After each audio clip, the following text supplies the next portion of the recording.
الرجيم بسم الله الرحمن الرحيم ولوطا إذ قال لقومه أتأتون الفاحشة وأنتم تبصرون أئنكم لتأتون الرجال شهوة من دون النساء بل أنتم قوم تجهلون صدق الله مولانا العظيم.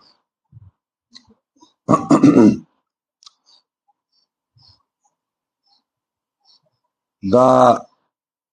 د پیغمبرانو علیهم السلام دا قصه شروع دي. نو په دې سلسله کې دا اوس نن چې موږ کوم سبق وایو دا شروع د قصې د لوط علیه السلام سره د هغه خپل قوم نه چې هغه لوطیانو او د خپل شهوت د پوره کولو لپاره به سړي استعمالول. نو دا هغه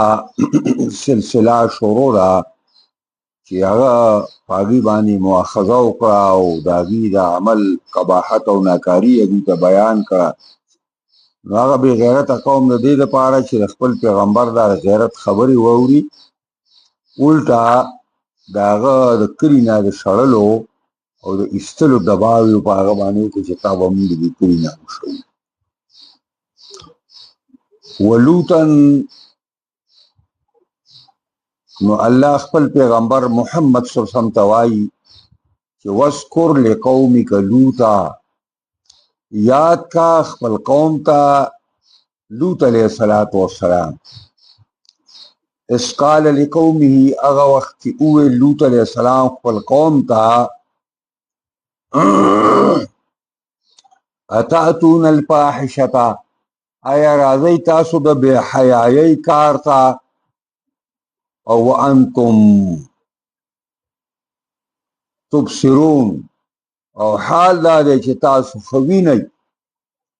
د دې قباحت د دې ناکاري، یا وانتم تبصرون تاسو ښه پوهیئ د دې په قباحت او په ناکارۍ باندې چې دا څونه ناکار عمل دی، څونه غلط عمل دی، ښه پې تاسو پوهیئ. نو تبصرون په معنا د تعلمون باندې دی او په معنا د تنظرون باندې دی، دواړه معناګانې ورکوي.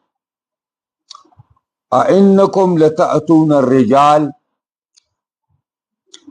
آیا تاسو راتله کوئ سړو ته شهوتن د پاره د دپې د شهوت خپل من دون النساء، علاوه د ښځو نه چې الله ستاسو د شهوت رانۍ د پاره کومه حلاله طریقه تاسو ته درکړې ده چې هغه زنانه دي، هغه حلال پرېږدئ او په حرامو باندې ورځئ او پاک پرېږدئ او په ګندګۍ او په ډیرانونو پسې ګرځئ. بل انتم قوم تجهلون، بلکې دا پرېږده تاسو یو قوم ناپوهه یئ. دا ستاسو ډېر لوی د قباحت عمل دی او د جهالت یو نښه ده په تاسو کې چې تاسو دا ګنده غوندې عمل، مرداد غوندې عمل تاسو خپل کړی دی او تاسو دا کوئ. او یوازې دا خرابي پکې نه وه، لس خرابۍ دي مفسرینو په دې کې ذکر کوي، لس چې وایه نکریزې مکریزې هم په ځان پورې کولې بې غیرته د ښځو په شان، او دوی به په مجلس کې دا باد هم پرېښودل. سړی بې غیرته شي نو هر د بې غیرتۍ کار کوي او یو بل به په ګټکو باندې وویشتل، او دا بد عملي بیا د یو بل په مخ کې په مجالسو کې هم کوله. قرآن وایي وتأتیکم، دا یعنې بالته وایي په مجالسو کې هم تاسو دا کوي، یو بل په مخ کې یعنی دونه به حیا شوي د سترګو نه حیا تللی وه. هسې وایم چې د لوط علیه السلام د قوم دا لوبه کوله نو الله تعالی پې هغه ځمکه نسکوره کړه، خو د لندن په دې لندن والاو باندې راوا نه وړېده چې هغوی په خپله اسمبلۍ کې د دې بیل پاس کړ چې سړی سړي سره واده کولی شي، سړی د سړي سره واده کولی شي. دا د هغوی اسمبلۍ کې قانون پاس شو. اوس کفر بسې وي، سندي به سي دغسې فیصلې به کوي چې بیا په خلک سړي به په ځان باندې اچوي هغوی دوسان. دا چې ناست دا ټول کونیان وو په دغه ځای کې په اسمبلۍ کې ځکه دا بیل پاس کوو ځکه چې کوني ته کونیتوب چې دی دا صاحب نه ښکاري، دا که عیب ښکاري ما او تا ته ښکاري. نو دا یوازې دا نه، حضرت لوط علیه السلام د دې د اصلاح لپاره مختلفې طریقې استعمال او د دې ټولو خرابو نشاندهي ورته وکړه وکړه چې دې نه کلار شي. لیکن دا په دې بدعملۍ او بدچلنۍ کې دومره عادت شوي وو چې چا به هم دې ته د دې په باره کې خبره کوله به بدي شو، به دشمن و. او چونکې حضرت لوط علیه السلام د دې قوم نه نه و بلکې د بار نه راغلی و، دا خو د حضرت ابراهیم علیه السلام وراره دی. او ابراهیم علیه السلام دی صدوم ښار ته او د دې خوا کې چې کوم نور واړه واړه ښارونه دي د اصلاح دپاره رالېږلی و. نو دی د بار نه و، نو دباو یې پرې وکړو چې بس تا به مونږ دې کلي نه وشوي. وما کان جواب قومه، پس نو جواب د قوم د لوط علیه السلام هیڅ خبره الا ان قالو مگر دا وینا وه د دې بېغیرته قوم چې اخرجو آل لوط من قریتکم، وباسئ کورنۍ د لوط علیه السلام د دې خپل کلي نه، ویې باسئ ویې شړئ. او ګناه یې څه ده؟ انهم اناس یتطهرون، ځکه یې وباسئ چې دا یو جماعت او یو ټولګی دی ځان پاک پاک کوي. دوی ځان ته د صرف پاکۍ نسبت کوي چې موږ په دې ګندګو کې تاسو پراته یو موږ د دې ګندګو نه ځان ساتي. دا لیکلي نه دا کوي ځکه د مولانا شفیع احمد عثماني لیکلي دي، دوی وایي چې دا داسې پاکه کورنۍ ده او ځان پاک پاک کوي، نو په موږ پلیتانو کې بیا دوی ولې اوسېږي؟ بیا د پلیتو څه ولې اوسېږي؟ ځای ولې نه دي کړي؟ الله رب العزت فرمائی فانجیناه واهله، پس خلاص کا منگا حضرت لوط علیہ السلام لرا واهله او کورنۍ د بچی د زنانه د الا امرأته مگر خزینه قدرناها اندازه کړی و موږ دې لرا من الغابرین او د هغې تقدیر کړی و موږه وروستو پاتې شو خلکو په عذاب کې.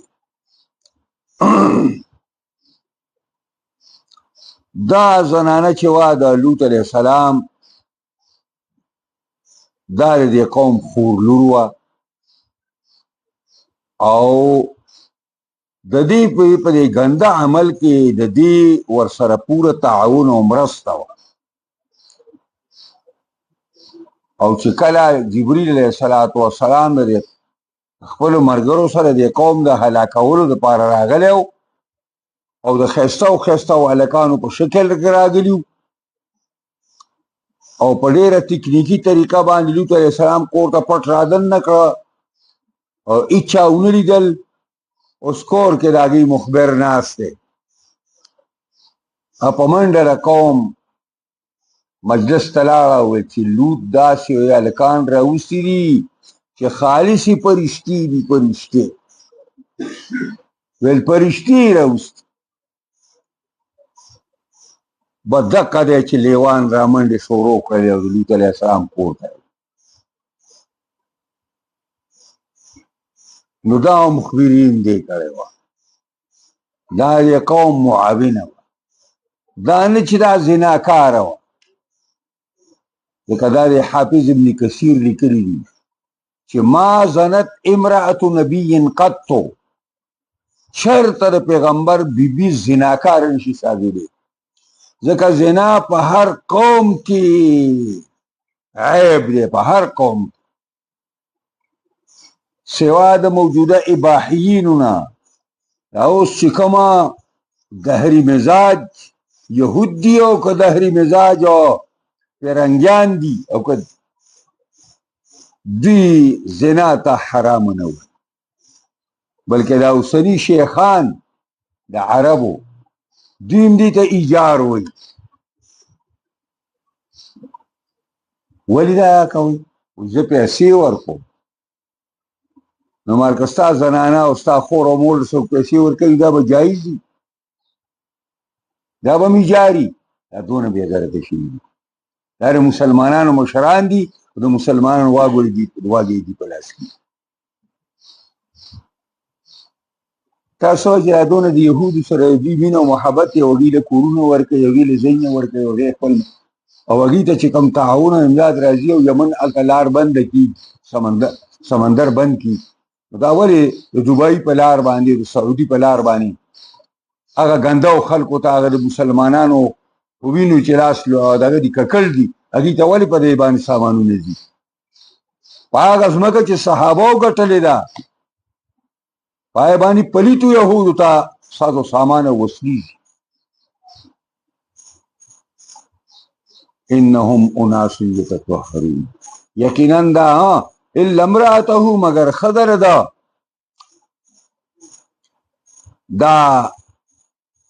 با دیتا بنجات نه ملاویږي ولی قدرناها من الغابرین دا منګه اندازه کړې ده او دې تقدیر کړی دی منګه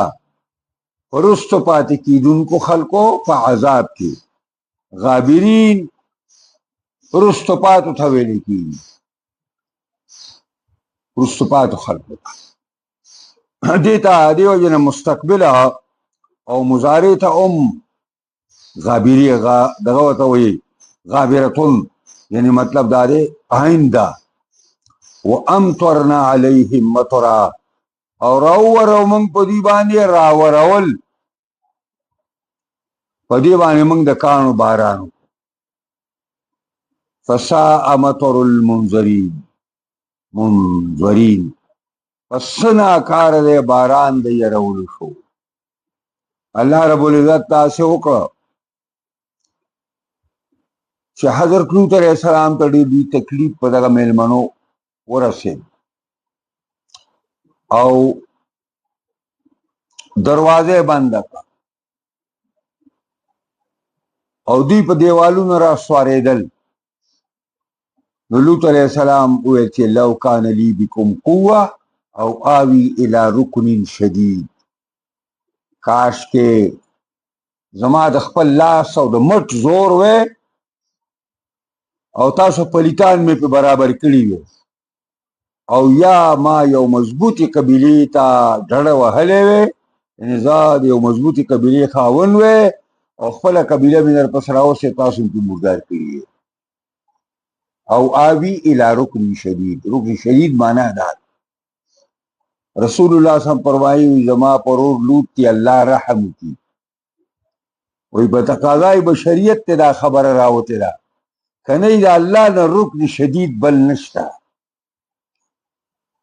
او دغه رکن شدید دا هر پیغمبر شاته ولاړي چې الله رب العزت خو انسانو د خولې نه دا خبر پیغمبر خواوي نو الله رب العزت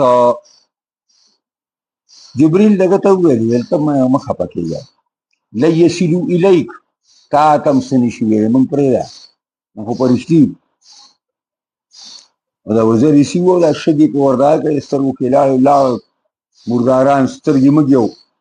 راخاته خو مونږ لاندې کو تاسو به مونږ کو الله رب دغه جبريل ورکوي چې دا واړه ماړه دي روانه وځه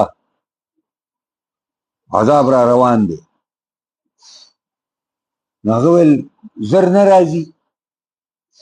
نو ول الیس الصبح بقریب ول سبا نږدې نه دی سار سار کې راځي نو جبريل علیه السلام دا وزر د دې خارون نه لاندې کوچته وګړو اسمان ته ورسول بیا را نشو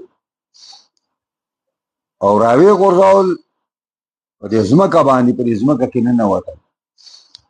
او داګې نه اوبر او خاطر او هغه د بحر مردار چې ورته وایي او بحر میت ورته وایي داګې حصہ ده ټکی توري وګړي مولانا مودودي رحمت الله علیه دا لیکلي دي وی په دونه ګنده وګړي ګنده قوم د دن نه چې سادي شي دي چې پای کې حیوانات ژوندۍ نه پاتې کیږي مایان او دا شمشتای او دا شي نه ونه کېږي او پای کې اوسم دا آبادو هغه آثار موجود دي نو فانجیناه واهله امراته فقدرناها من الغابرین او د پاسه په الله بارانو کو د کانو او دا مفسرین ویلي چې کوم په خاریو کې هغه باندې الله خاری نسکور کړی او کوم چې دا فاسده ماده خوره شوی و په دنیا کې هغه پسې په باران د کان هوښ او غکانی ورپسې لاړل او هر یو لوتی پای باندې هغه نوم لیکل شوی و هغه په هغه باندې په مختلفو دنیا کې هلاک کړی شو خو الله رب العزت چې د بغیرتو کوم لوی سر دی هغه ابلیس ملعون دی هغه څه ژوند دی دغه لوتیانو دا عمل خودي ابلیس ښودلی و دې مفسرینو لیکلي دي چې ابلیس ورته په ځان کې تجربه کړې وه یو لوتي ته چې دا خلوب هم خلق کوي دا د بېغیرتو ټولو لوی بېغیرتو سر ابلیس دی چې د بېغیرته دا عمل هم کړی دی هغه مونږ راجستي او واګې راکوي چې ولې چې څه دغه خو هغه باندې کوي حالانکې دا شی دی تاسو ما هغه حقیقت وښوده چې یو لوتي ته دا لوبه ده ښودلې وه په ځان کې نو دا بېغیرته چې کوم دی نو دا نو هغه د وامطرنا علیهم باران وکړو موږ په دوی باندې دغه چې کوم دی څنګه مطره باران کول یعنې کاڼي پرې راوورول د دې وجې نه امام ابو حنیفه رحمه الله وایي چې څوک دا عمل قوم لوط وکړي نو د هغه سزا دا ده چې غره ته یې وخېجوئ او د کمر نه لړه کوي او د پاسه په کاڼو باندې ولئ نو دلته داسې د خوارې زامن پیدا شي هغه وایي الله ابو حنیفه په دې باندې حد نه قایموي ابو حنیفه په دې حد نه قایم دا ځان ته چې دا حدیث حضرات دا عیب خبره ده دا حد نه دی چې غره ته وخېږي او کاڼي پرې ځکه چې وایي قرآن وایي وامطرنا علیهم مطرا قرآن وایي مونږ پرې کاڼو باران وکړو هغه وایي کاڼو دغه نه وغورځوئ او دغه پرې کاڼي پرې ورولئ فساء مطر المنذرین ډېر ناکاره باران دی رولو شوی دی چې دغه قوم لوط دی دا مضمون په دې ځای باندې ختم شو انشاءالله آئنده چې کومه خطبه شروع کیږي نو وقل الحمد لله والسلام على عباده الذين اصطفى الله خير اما يشركون نبا بلا خطبه او سبق شروع کیږي د الله توحید وحدانیت او پاګې باندې دلائل تقریبا 15 یا 6 دلائل الله په دغه دعوه باندې قائم کړی دي ان شاء الله دا سبق کې راځي واخر دعوانا الحمد لله